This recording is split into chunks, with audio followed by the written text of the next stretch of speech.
புலம்பெயர் தமிழ் சினிமாவின் ஆரம்ப கர்த்தாக்களில் ஒருவரும் திரைக்கலைஞருமான திரு ஞானம் பீரிஸ் அவர்கள் 18/2/2025 அன்று பிரான்சில் காலமானார்.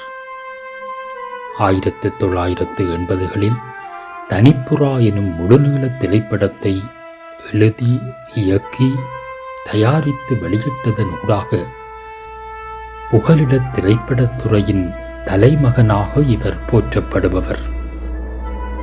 தொடர்ச்சியாக விடுதலை பாதையிலே, நீ ஒரு தெய்வம் போன்ற 3 முழுநீள திரைப்படங்களையும் அவர் உருவாக்கி அளித்திருக்கிறார். உலகெங்கும் வாழும் தமிழர்களால் இன்று வேர்பரப்பி கிளைபரப்பி விருட்சமாகியுள்ள புகலிட சினிமா துறையின் தலைமகனுக்கு எம் சிரம் தாழ்ந்த இறுதி வணக்கம்.